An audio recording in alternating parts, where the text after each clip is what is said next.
Yoko likely to probe BOG staff over insolvency of UTN Capital Banks. Dr. Ernest Anderson.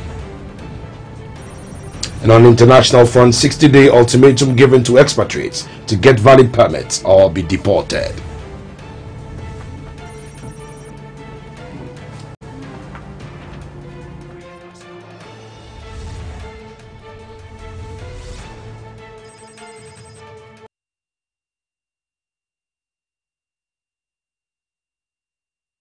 And now the story in detail.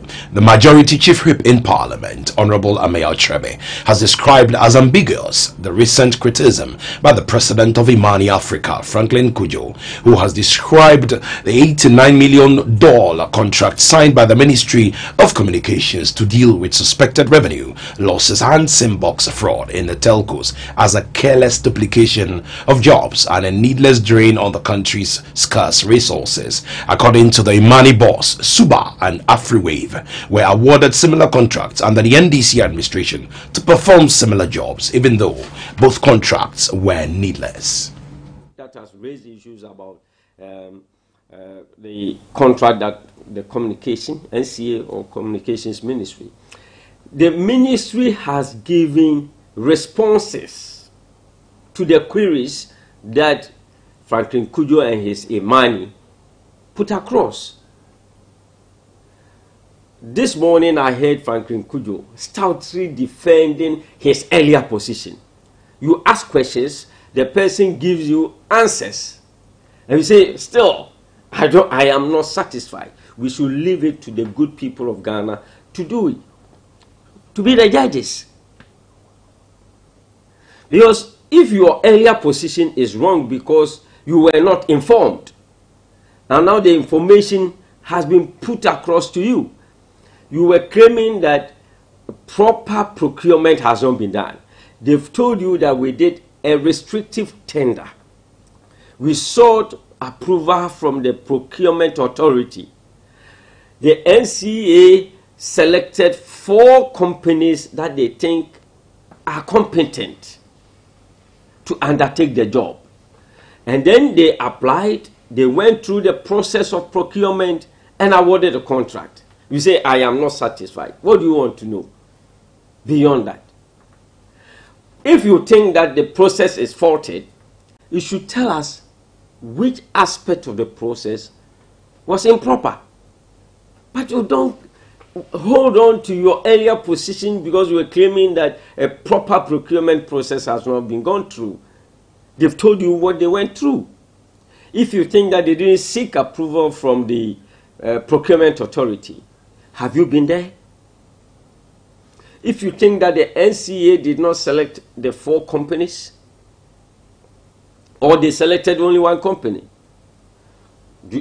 what is your proof for that? So I think that we don't throw anything into the public space for discussion.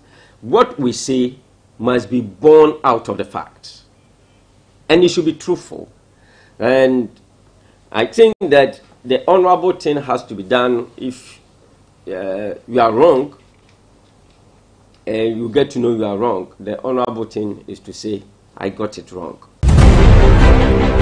Now, the Ministry for Lands and Natural Resources plans to set up 3 mining courts to assist the judicial service. The courts will serve mining areas including Takwa, Dunkwa, Onofing, Obuasi, and Pristia. The move is to deal swiftly with cases related to mining in these areas. And I can't ready. The Minister of Lands and Natural Resources, John Peter Mewu, who announced this in Kumasi, stated that the ministry is also in talks with the Chief Justice to make punishment on Galamsey punitive. The previous commander of Operation Vanguard, Colonel William Ejapong, had raised concerns with the prosecution of illegal miners arrested by the Anti-Galamsey Task Force. According to him, the sentences were not deterrent enough and a major disincentive to fight against illegal mining in the country. He added that government has done a lot, but more needs to be done because the kind of sentences and fines that come out of these arrests are not helpful. According to him, somebody who is involved in small-scale illegal mining should not be fined 1,000 or 2,000 Ghana cedis because it will not be deterrent enough. It is expected that these courts will serve their purpose by effectively dealing with cases on galamsey. Now, the National Identification Authority will start registering an issuance of national identification cards from Monday, May 28, 2018. This is an assurance given by the Chief Executive Officer of the authority, Professor Ken Atefwa. The insurance of a national identification ID card is among the few key projects the government promised to execute to formalize the country's economy. Many Ghanaians have expressed regret over the seeming delay in the issuance of the cards after more than 3 previous deadlines set by the government to execute it was not met. But according to Professor Atefwa, all the necessary documentation and legal framework for the registration and insurance of the national ID card, also known as the Ghana card, have been set up to kickstart the process next week. He said key individuals such as the country's former presidents Kufuor, Mahama and Rawlings, members of the Ghana Journalists Association among others, will be issued with the cards first before registration opens for the general public. He said officers within the banking and educational sectors would also be issued with the cards ahead of the mass regional registration exercise. Professor Atefwa explained that the public registration exercise will begin in the Greater Accra region, where the process is expected to last between 2 to 3 months. The team will move to the Volta region from Greater Accra. From the Volta region, it will move to the Northern region before the Upper East and Upper West regions. The Brong-Ahafo region will be next before the Eastern and Ashanti region. The last regional public registration will be in the Central region. Under the National Democratic Congress government in 2009, the NIA began the process to register and issue the national ID card to all Ghanaians. About 11 million people in 6 regions of the country were registered as part of the process, which was between 2009 and 2010. The cards were, however, ready for collection later in 2011, although a number of them could not be accessed. The card was rendered useless after most banks and some state institutions began rejecting them as an unrecognized state ID card. Earlier this year, the government presented a fleet of vehicles to the NIA to facilitate the nationwide registration and insurance of the national ID card. The vehicles included 57 Nissan hard-body pickups, 5 Toyota Hilux vans, 60 motorbikes, and 2 generator sets. An Australian court has found a Catholic archbishop guilty of concealing child sexual abuse in the 1970s. Philip Wilson, the Archbishop of Adelaide, becomes the most senior Catholic in the world to be charged and convicted of the offense. He was found to have covered up the abuse of altar boys by a pedophile priest colleague in New South Wales.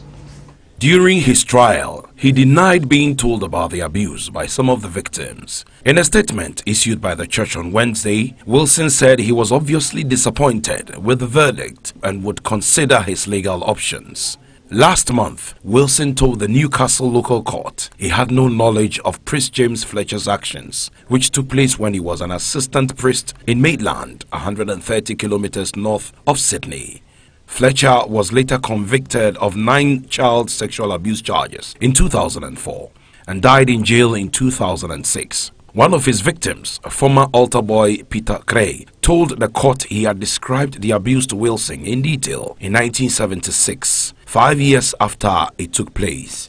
Magistrate Robert Stone rejected Wilson's claims that he had no memory of the conversation and said he found Mr. Cray to be a reliable witness. The priest knew what he was hearing was a credible allegation and the accused wanted to protect the church and its reputation, Magistrate Stone said.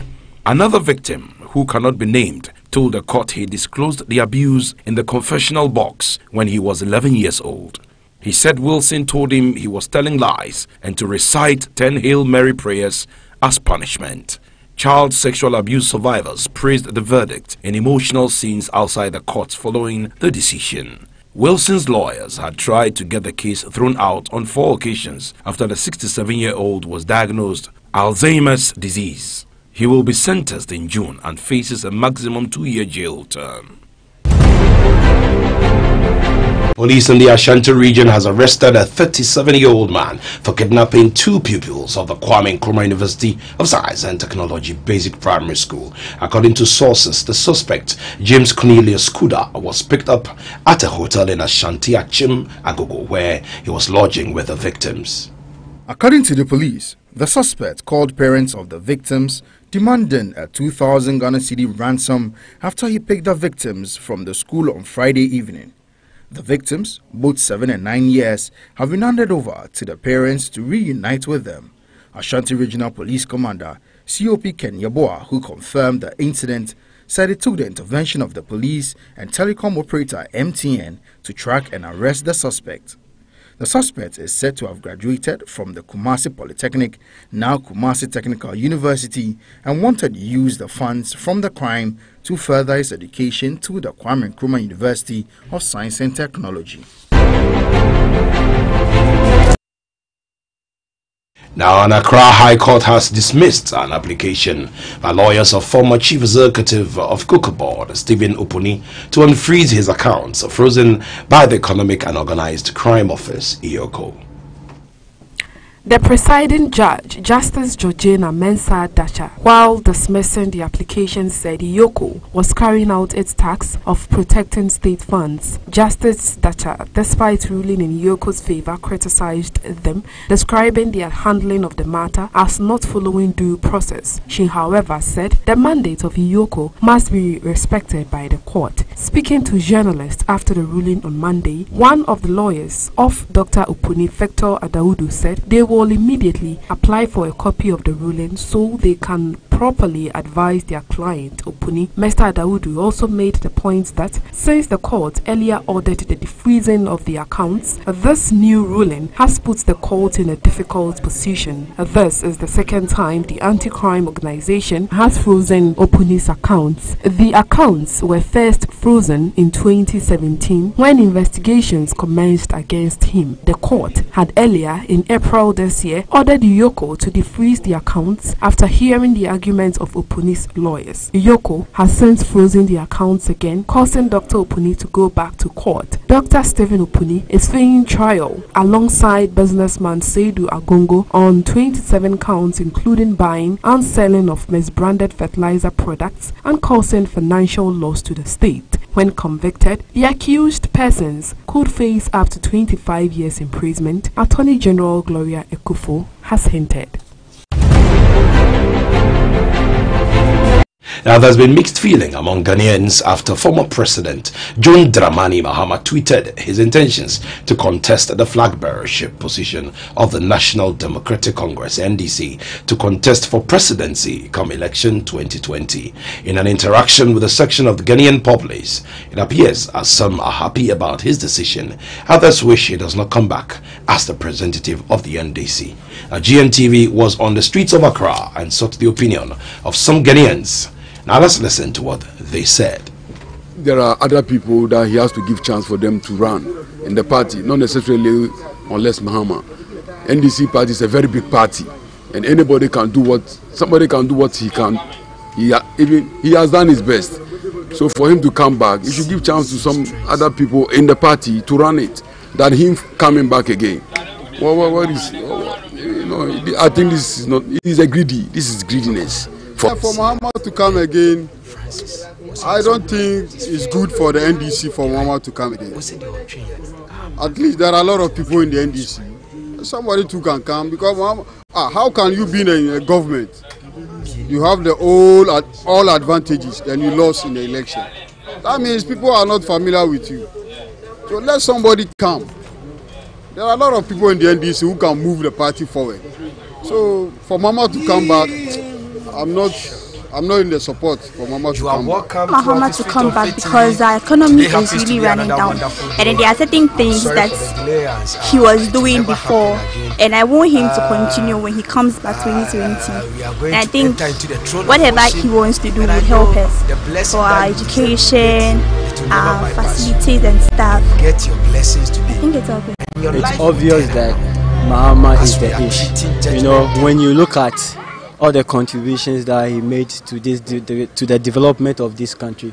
I mean, nobody when you talk of from Rawlings to Kufuor, the only person that I can say that stand apart to him is the late Mills. May he so rest in perfect peace. Apart from Mills, I mean, John Mahama is far ahead. I can't see what Nana Akufo-Addo is doing currently. So it's likely that when Mahama stands, I mean, he's going to win, hands down, 2020. I want to know why he wants to come back. Currently, he's enjoying some privileges as a former president. So he coming back, will that privileges be taken away from him first before he will stage a comeback? Secondly, he coming back to stand and he loses the election. What's the way forward? Will he go and come back again? Personally, I think he should sit down and let somebody else to come. One, because if he comes now and he wins, he's going to go for only 4 years. Then the NDC has to market somebody else for the next election, which is going to affect them. So if he steps aside for someone to come this year and they market the person for next 4 years, I'm sure the next 2024 a person can win. But for now, I'm not sure if he wins in the next 4 years, they have to market somebody else. It's going to affect them. Ghana's economy finished 2017 on a high note, confirming Ghana's position as one of the fastest growing economies in the world. GDP surged 8.1% in annual terms in Q4, bringing full-year growth to 8.5%. Now, the fastest rate in 5 years. The big question is, how does this reflect in the life of the ordinary Ghanaian? GNTV took the streets to ask Ghanaians on their financial well-being as compared to how it was then about a year ago. Now, some people feel the economy as it is now is more favorable, whilst others feel things could be better. Making profits, but not much like the previous years. So previous years was better than now? Yeah, definitely. Tell us more. Okay, I have a customers, about 1,000 in number, which I go to them, and I have clients that go to them, those who work for me. And some of them are doing susu 10 cities daily. But compared to last year to this year, but those who are doing 10 cities daily, they do 5 cities a day. Even actually within the 5 days, within the month, he cannot finish his 30 days of susu. Then within the course of the month, he say, Alaji, I need my money. What money for? He said, I have an expenditure to do, so he can't continue the susu. That's what is happening with my customers. Expenditure, now the expenditure is more than before. Because before I used to give them their monthly allowance. But now the monthly allowance is too much, more than before. And as you can see, this time around people don't show things. Because they used to complain about money. They don't have money. Somebody will bring you cloth to sew for him. It will leave it about 1 month, 2 months before you come back to take it. So if you can see the economy before now, it's not good like before. It's called the market. To idea be bring. As say, the marketers, how they be kono, and so she to. Omubana ye charge you almost see ni boyedi. And to be opa ma de no crown meji na de na cash shop ha.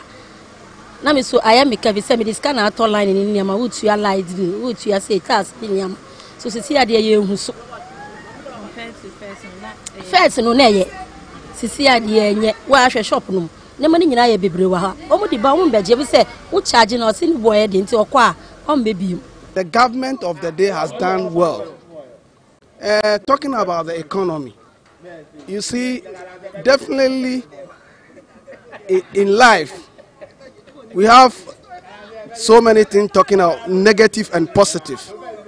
Definitely, when the negative is there, there might be a positive.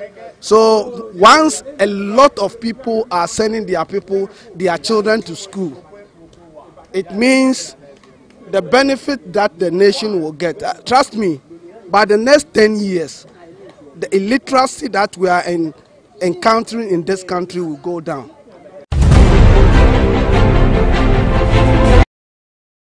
Now we'll take a quick break. When we come back, Anna Maria Emisa will be here with the business news.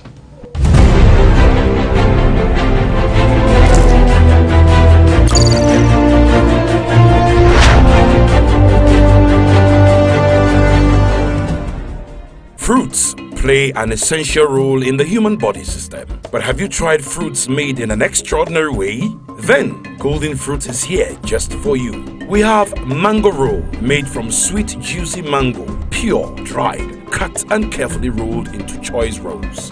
We have cocoa mango balls, dried fruits and our fruit bars made with different recipes of dried fruit. Contact us on 0279 848722 or email us on fd.local@bpwag.ch. Golden Fruits, it's tropical, it's sugar-free, it's just for you.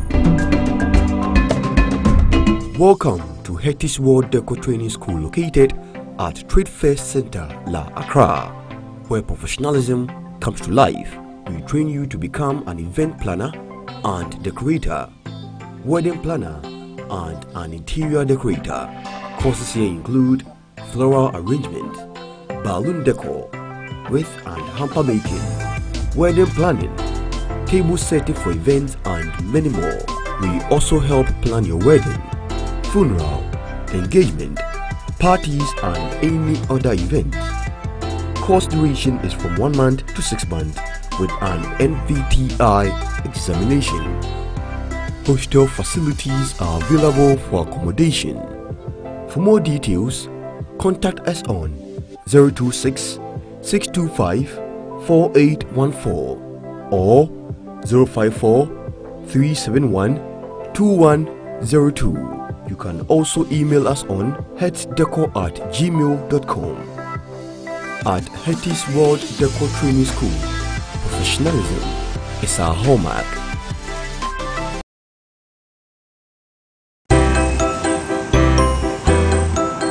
Do you want increase in sales? Or do you want to draw attention? Then mobile advertising vans from Digicat is your best bet. Our mobile advertising vans come with crisp digital images and visually impactful in the night and in the day. Reach your target audience where they live, work and play. Contact us on 0303 393 6020 or 050 132 8707.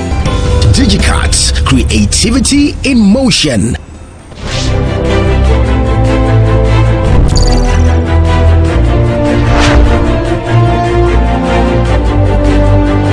Welcome back from the break. My name is Anna Maria Emisa, bringing you some updates in business. To our first business story, Governor of the Bank of Ghana, Dr. Ernest Addison, has established that some staff members of the bank may be invited by the investigation body, Economic and Organized Crime Office, EOCO. According to him, it forms part of the accountability process that seeks to establish what actually caused the takeover of some indigenous banks in recent times. Updates now. The Bank of Ghana, BOG, is yet to complete investigations to ascertain whether the activities of the top officials of UT Bank and Capital Bank led to the collapse of the two financial institutions. According to the second Deputy Governor of Bank of Ghana, LC Awaji, once the takeover of the two banks was confirmed, the BOG immediately began working towards ensuring that assets of the bank were secure. This has caused tension among staff of the various banks that suffered the takeover and that of BOG. In a recent address by the Governor of the Bank of Ghana, Dr. Ernest Addison, some staff of the Bank of Ghana may be invited by Investigations Outfit Economic and Organized Crime Office, EOCO, for the necessary probing as part of measures put in place in seeking answers for what actually caused the collapse of these indigenous banks. Once the process is allowed to run its course, you would have all of these people, in a sense, come to account to all of us on why these things happened. And you know, EOCO has already invited some of the shareholders and directors to come and explain, some of the activities that took place. And don't be surprised if even internal people, who were involved, I'm talking about BOG staff, could also be invited. He also mentioned that other processes will continue to hasten the investigation process. The accountability process is going on. It's not yet ended. So let's see how that whole process concludes. It doesn't end with the, sending in an administrator or resolving a bank, or, there are other processes that would continue, and at the end of that process, the true cost of the exercise will become clear, and I think all the parties involved will be subject to interrogation. 2 banks declared insolvency following their inability to turn around their negative capital adequacy positions. The last phase of the BOG's action would involve a thorough investigation of operations of UT Bank and Capital Bank, and appropriate action will be taken against shareholders, directors and key management personnel who found to be culpable, the BOG governor Dr. Ernest Addison revealed during a press conference. This necessitated a purchase and assumption agreement allowing GCB Bank to take over all deposit liabilities and selected assets of both UT Bank and Capital Bank per Section 123 of the Banks and Specialized Deposit Taking Institutions Act 2016 Act 930. The governor of the central bank noted that UT Bank and Capital Bank were heavily deficient in capital and liquidity, and their continuous operation could have jeopardized not only their depositors' funds but also posed a threat to the stability of the financial system. It therefore became necessary for the Bank of Ghana to revoke their license and approve a purchase and assumption transaction to allow GCB Bank, a large bank with the right balance sheet, to take over all deposits and selected assets of UT Bank and Capital Bank. Still in the banking sector, the president of Group Indum, Dr. Papakwesi Indum, has stated that the rebranding of the ISF Bank in the US will help GN Bank to move from doing local business to offering banking services to the African and Caribbean markets. According to him, everyone all over the world will now be aware of GN Bank and thus safe there. The Office of the Controller of the Currency, OCC, the United States of America's banking regulator, has approved the changing of the name of the Illinois Service Federal ISF Bank to GN Bank. In 1934, 13 black men started the Illinois Service Federal Savings and Loans Association, and on April 29, 2016, the Indum family obtained change of control approval from the OCC to acquire the bank. According to Dr. Indum, there have been provisions for the bank to be located in some other parts of the world next year. With ISF Bank, they can get their debit cards, they can do whatever it is that they need to do. We have in our business plan, we've made provision for the bank to next year be located in the Washington, D.C., the Maryland, the Virginia, the New York, the Atlanta, the Wisconsin, and Massachusetts areas. So those areas we've selected for us to go there immediatly next year.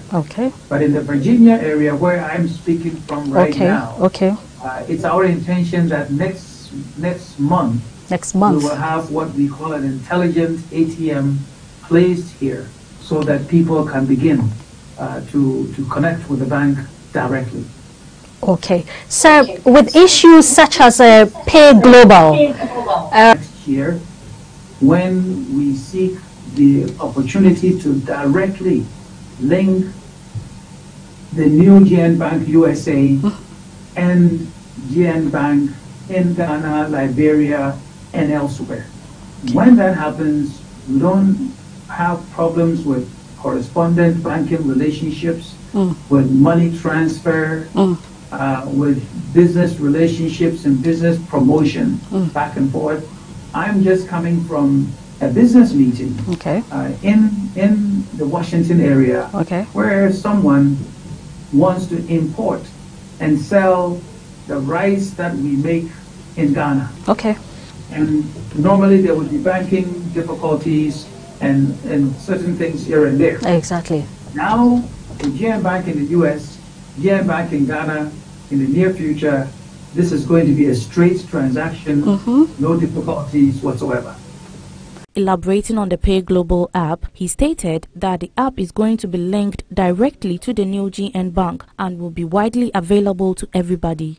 Well, this is actually one of the exciting new things that's going to happen. And Pay Global. And finally, in business, President Nana Addo Dankwa Akufo-Addo has called on the central bank to look for ways to strengthen the local banks in the country.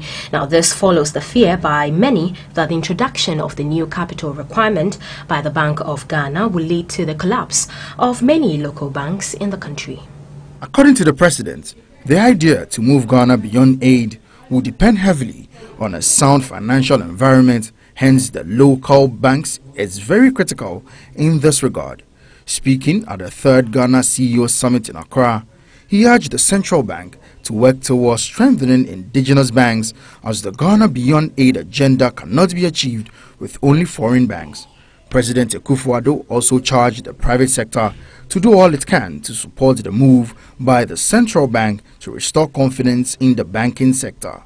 Meanwhile, the country representative of the International Monetary Fund, Natalia Koliandina, has given thumbs up to the Bank of Ghana for strict measures put in place recently to ensure that the country's banking environment is safe and strong. Natalia Koliandina was one of the panelists at the ongoing Ghana CEO Summit in Accra. The opening of the CEO Summit brought together business entrepreneurs and managers of industries and private sector businesses from all sides of the economy.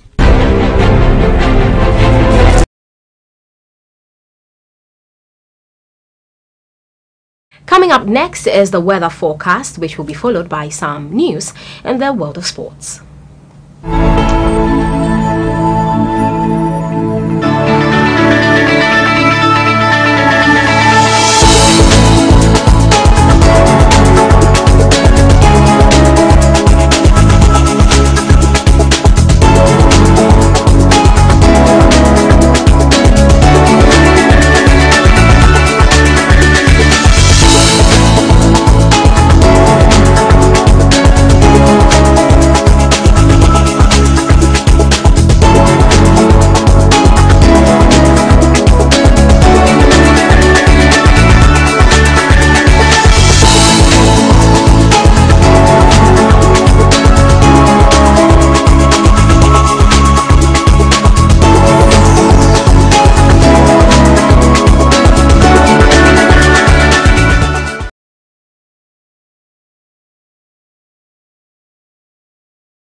Hello, good afternoon. I'm here to present the latest in the world of sports. My name is Matilda Jimidona. In sports this afternoon, management of Kumasi Asante Kotoko has some few days back announced the transfer and release of several players, and Captain Amos Frimpong believed the management knows exactly what is best for the club in connection with player transfer.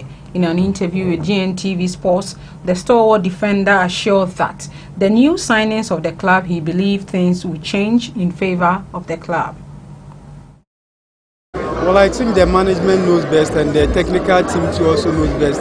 They want the best for the team, so let us all support the decisions that they've taken and give the support to the new guys who are coming on board to perform better for Asante Kotoko. But we are still working harder to come back because we still have the chance to come back to win the league title. All is not lost. We've just played about 17 now. We've just played about 12 games. We have 17 more, 18 more games to go. And there is still room for improvement. We are just there working harder, and we are confidently sure with the new guys who are also on board, with their inclusion, things will be better for us in the second round.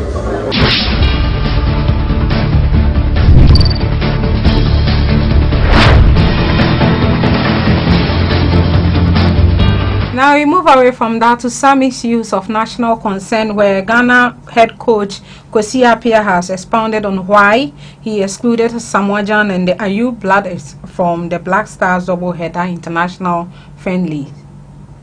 Appiah named the 21-man squad for the Black Stars' forthcoming friendlies against Japan and Iceland without informing Jordan and his sibling Andre Ayew, as well as Captain Samoa Gyan for the games. The Swans pair have not played for the four-time African champions since Ghana's World Cup qualification first leg match against Congo-Brazzaville in Kumasi, which ended 1-1 apiece, while Gyan struggled for game time at his club Kayaspor in the just-ended Turkish Super League. There are a lot of players I didn't invite, and I didn't do so because they are not performing, Appiah told a section of the media. Players like Samoa Gyan, Jordan Ayew and Andre Ayew are all players who have been tried and tested over the years, and Ghanaians know what they are capable of doing, so I feel this is the perfect opportunity for me to try the likes of Emmanuel Boateng and Kwesi Ochre in our quest to parade a strong team for the upcoming AFCON qualifying remaining matches.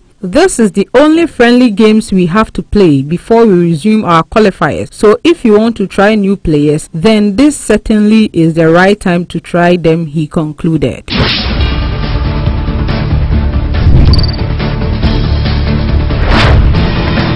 Now we move to some other developing stories this afternoon, where Dreams FC captain Leonard Owusu-Teria has said his aim for the season is to be among the topmost and also vouch for the player of the season accolade. Dreams FC have had a remarkable season so far and have been one of the outstanding performers displaying quality in their play, as they currently occupy third spot on the league with 20 points. They still believe lads have been touted by many local pundits as strong candidates to harness this year's league, together with Ashanti Gold as well as Mediama FC, who currently occupy the top spot with 23 points. Owusu, who has played a crucial role in the team setup, said his target for the season has not changed, despite not starting well due to some minor injury. Okay, for me, I'm looking out to achieve the topmost best player in the Ghana Premier League. So I'm working very hard, listening to our coaches, anything that they tell us, and then maybe everybody around us that who knows football.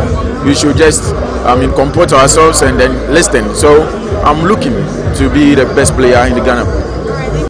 Dreams FC's next assignment will be to lock horns with Techiman 11 Wonders in a match day 13 fixture slated for the Theatre of Dreams in Dewu on Wednesday.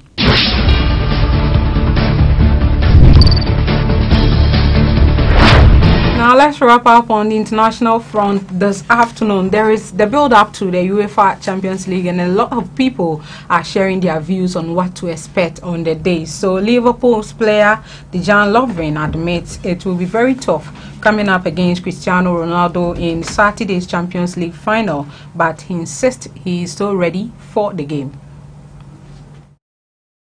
Ronaldo, Salah, Messi, you need to respect these players a lot, and he's already in this kind of game 12-15 years. Every year he scores more than 30 goals. Even if he has a bad season, he scores 30 goals. So you need to of course you need to pay attention to that, but we play also in the Premier League against one of the best strikers in the world, you know, and we know how to defend like a team. You know, when you want to stop Ronaldo, we will stop him together. Of course, in some parts of the game, it will be 1 against 1, and you know, it will be tough. But it's a challenge that I'm ready for it, and I've been working so much hard to come into the final of the Champions League, and I'm ready for everything.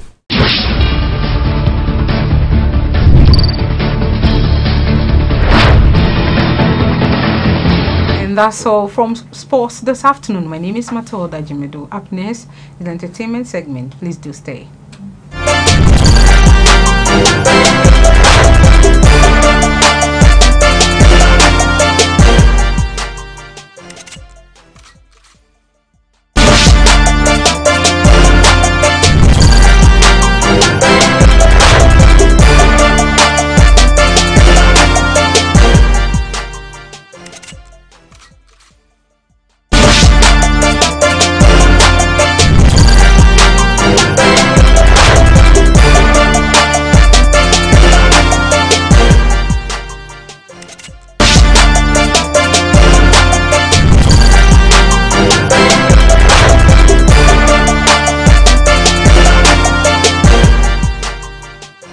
Hello, good afternoon. I'm Pamela Boateng. Just gone by with some sport update with Matilda Dimedo. Now it's now time for entertainment news. And first, in the segment, Edward Nana Opoku-Osei, known in showbiz as The Hammer, has disclosed that he is no longer the director of Hip Life at the Musicians Union of Ghana, also known as Musica.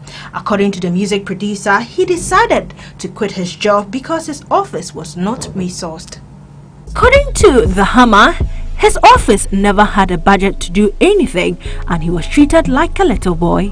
He also recounted that when he was given the appointment, he asked for a place to put his staff to start work, but the leadership was unyielding to his request. Hammer, who is now into bakery, was appointed by Musica President Vice Osei Kufuor to help manage the Hip Life wing of the union. He is touted as one of the music producers whose works influenced the advent and survival of the hip life genre in Ghana. He has worked with artists like Obrafour, Edem, Kwakase, Tiny, Sarkodie, Dogo, T-Flow, amongst others.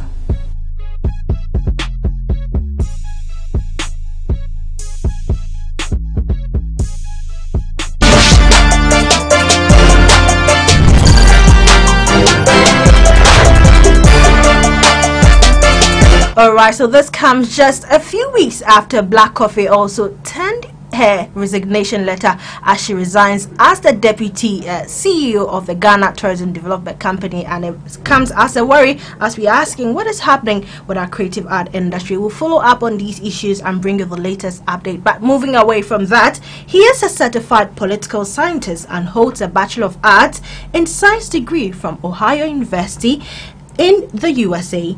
Popularly known as JT, Eugene Ajete has been actively doing music since 2016 and has worked with artists like Gidochi and Kobe Stacks.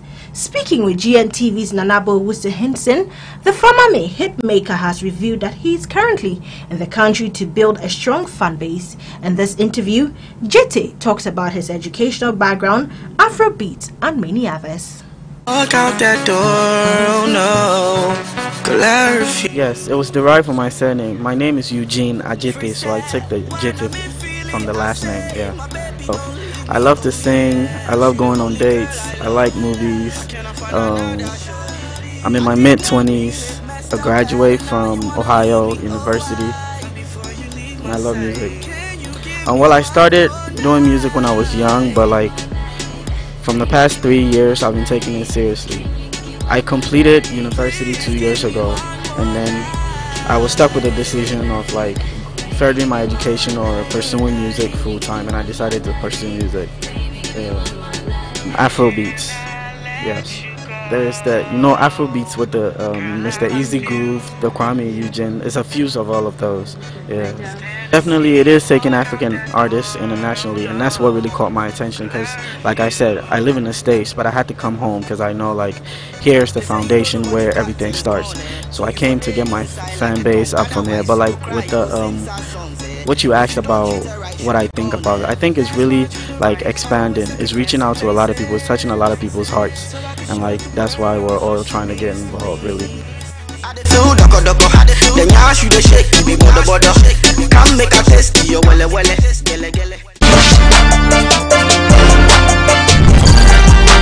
Right, so finally in entertainment news this afternoon, TMZ has reported on Monday that 36-year-old Beyonce is the new owner of a stone-structured 7,500 square foot house of God in New Orleans. The church, which is reported to be more than 100 years old, was listed at $850,000 US. However, it is unknown how much the entertainer coughed up in her investment. Earlier this month, San Francisco's Grace Cathedral held a Beyonce Mass, during which her music was played during the service. The church's Reverend Yolanda Northing explained the idea that when we talk about womanist biblical interpretation, Beyonce felt like a natural fit. The church was built in the early 1900s but had been out of commission as a place of worship for some time due to its members passing away. Beyonce's younger sister, fellow singer Solange Knowles, lives nearby as well.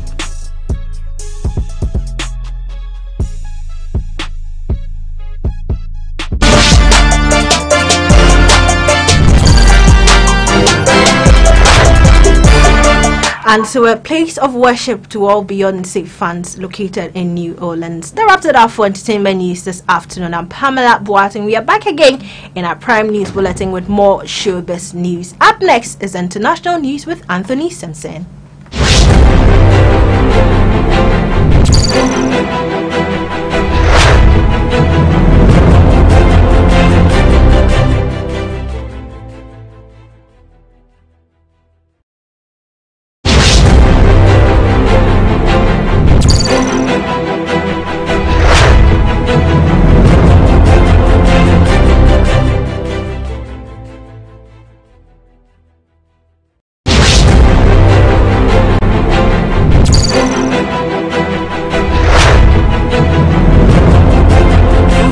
Play an essential role in the human body system. But have you tried fruits made in an extraordinary way?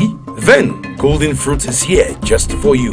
We have mango roll made from sweet juicy mango, pure, dried, cut and carefully rolled into choice rolls. We have cocoa mango balls, dried fruits and our fruit bars made with different recipes of dried fruit. Contact us on 0279 848722 or email us on fd.local@bpwag.ch. Golden Fruits, it's tropical, it's sugar-free, it's just for you.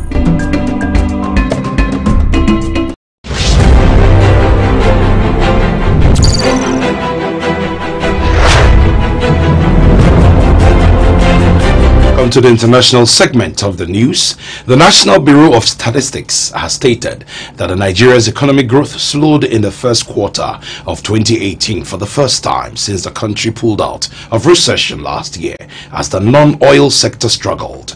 According to the Bureau, the economy grew by 1.95% in the first quarter, lifted by oil sector. Growth rate has been bouncing back since the third quarter of 2016, when the recession, its first in 2015, bottomed out. Nigeria exited that contraction last year largely due to higher oil prices, with the country relying on crude sales for around 2/3 of government revenue. Last week, Parliament passed the record 9.12 trillion naira budget for 2018, aimed at boosting growth in West Africa's biggest economy, 9 months before the country's next presidential election. President Muhammadu Buhari has said trying to diversify the economy away from oil by boosting the non-oil sector, but those efforts are struggling. The oil sector grew 14.77% in a period, higher than the non-oil sector, which rose 0.76% between January to March, the NBC says. Oil production stood at 2 million barrels per day in the quarter, up from 1.95 million in the previous quarter. The GDP data comes a day before the central bank announces its decision on interest rate, with recent economic data showing that there is scope for a rate cut as inflation dropped to a more than 2-year low in April of 12.48%. The bank has kept its rate at 14% since July 2016 to support the naira and curb inflation. Zimbabwe's parliament has summoned former President Robert Mugabe to answer questions this week related to diamond mining operations during his tenure, despite the fact that senior ruling party politicians are opposed to it.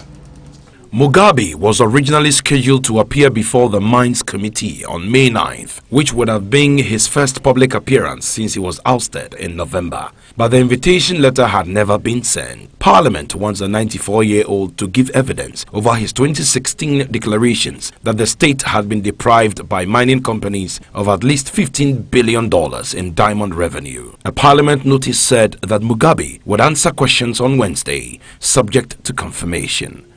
It did not elaborate, but a parliament official privy to the issue said it was unlikely Mugabe would appear before the committee because this was opposed by some influential ruling ZANU-PF politicians. Themba Mliswa, the Mines Committee chairman, said Parliament had written the letter and Mugabe had received it. He had not, however, confirmed his attendance.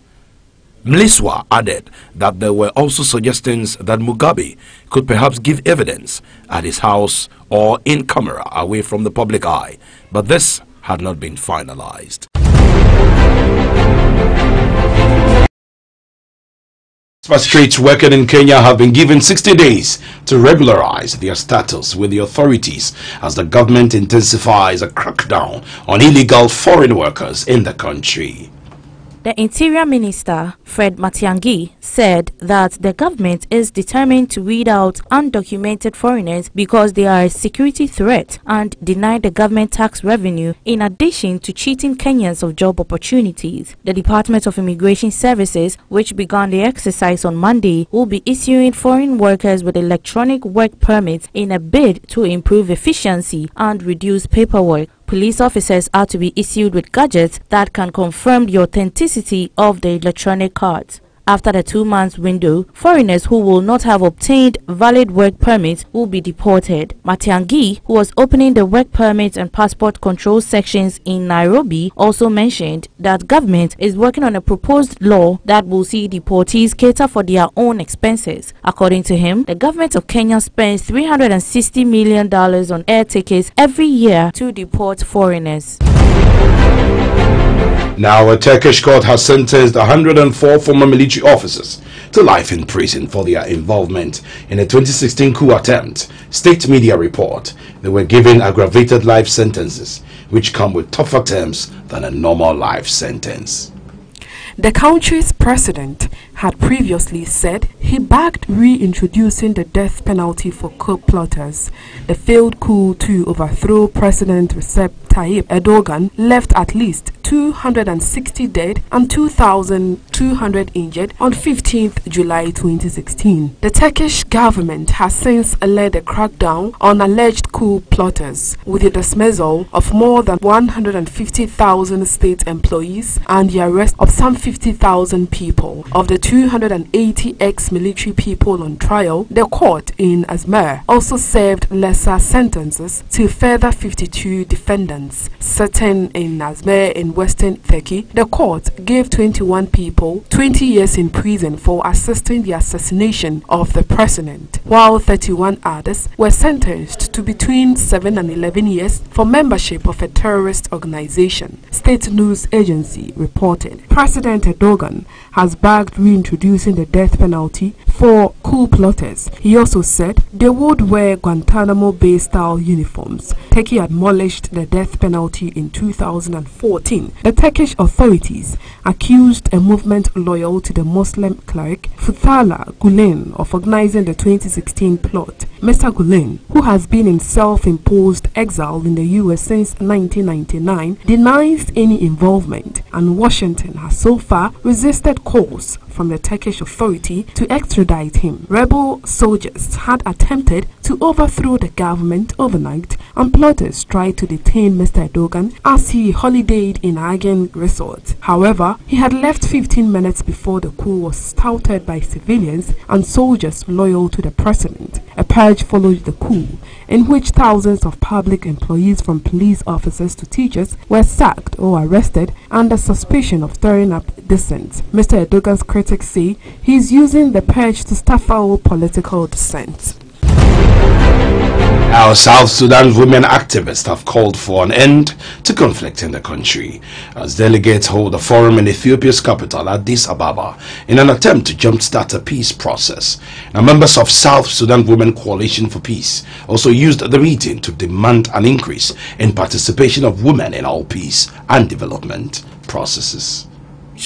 Which represents refugee and diaspora communities, released a statement on the sidelines of the talks, calling for a 35% allocation in all upcoming processes. Zainab Yassir, a member of the group, and her colleagues made a point to speak with leaders attending the talks, reminding them of their duty to promote peace. Despite several agreements and ceasefires, fighting has rumbled on in South Sudan, with barely any break since civil war erupted at the end of 2013, just 2 years after independence. Troops loyal to President Salva Kiir clashed with forces loyal to Riek Machar, then the vice president. Tens of thousands of people have been killed. The government and rebel groups signed a latest ceasefire in December in the Ethiopian capital, aiming to revive a pact reached in 2015. But the truce was violated within hours. The conflict forced almost 2.5 million people to seek refuge in Uganda, Kenya, Sudan, Ethiopia, the Democratic Republic of Congo, and the Central African Republic. The UN says a further 2 million are displaced inside the country. Children are at risk of... Now to our final news on the international front.